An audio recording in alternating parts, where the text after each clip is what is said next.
Кухнята на Гимей Органик. Аз съм Деси и тази седмица ще ви покажа как да си направите домашна и вкусна желязна крем супа за душата. Това всъщност е спаначена крем супа, като за рецептата ще ви трябват биоспанак, биокартофи, биозехтин, биопащарнак и също така ще ви покажа как да си изпечете вкусни крутончета към нея. Моите пащарнаки и картофи вече са заедно с един биобульон в тенджерата и това, което ще направя сега е да добавя от спанака, за да завари заедно с останалите продукти. Спанака овира много по-лесно от картофите и пащарнака, затова и го добавяме последен. Така. Смесваме ги заедно и ги оставяме да къкрят, така че да се смесят добре. Следващото, което ще направя, аз съм си избрала пълнозърнест хляб, така че отделям няколко филийки от него и го режем на купчета. Вие си избирате колко големи. При мен една филийка става горе-долу на 9 парчета. Слагаме го в тавата, разпределяме го така, че да е горе-долу на разстояние един от друг, парченцата. Добавяме биозехтин, така че да стане по-вкусно. Някои хора пържат крутоните, само че аз не съм привърженичка на този метод. Много по-здравословно е да си ги печете и честно казано са също толкова, ако не и по-вкусни. И взимаме малко бульон и поръсваме крутоните. Слагаме ги да се пекат, като в случая аз ще ги пека и от двете страни. Вие можете да ги печете само отгоре и да си ги обърнете. Това вече си зависи изцяло от вас, както предпочитате да станат. Така, след като нашия спанак е общо взето мекнал, това, което ще направим, аз ще го сложа в блендер. Ако вие имате пасатор, можете да действате с него. Слагаме го в блендера, заедно с останалите ни продукти. Ето така.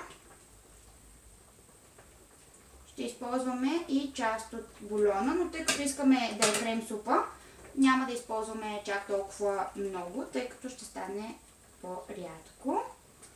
Избираме си няколко картофчета, също така ще вземем и от пащарнака.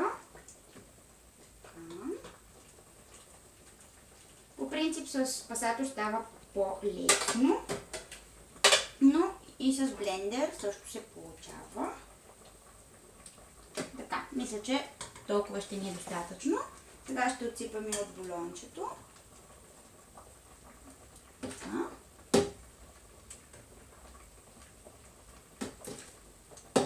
Може би още малко. Готово. След това слагаме храната. Само да се преборя с блендера би било добре.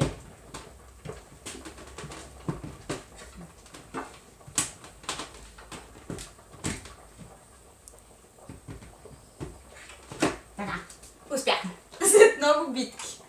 Слагаме и капака и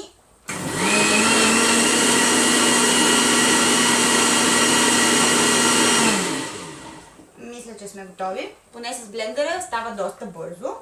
Това, което трябва да направя сега, да се преборя отново, т.е. път доста по-лесно. И да изсипем нашата супичка в чаша. Получи се един много красив зелен цвят, честно казано. Така.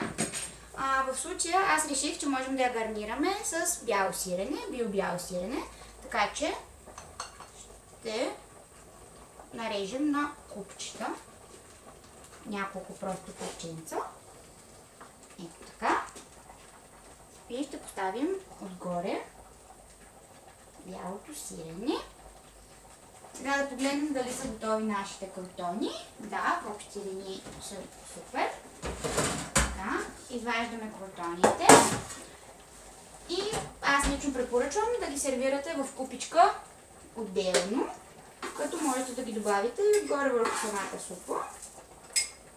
Изваждаме няколко в купичката. Така. И това са нашите крутони. Това е нашата желязна супа. Следете ни на YouTube канала ни Гимей Органик и ще се видим следващата седмица.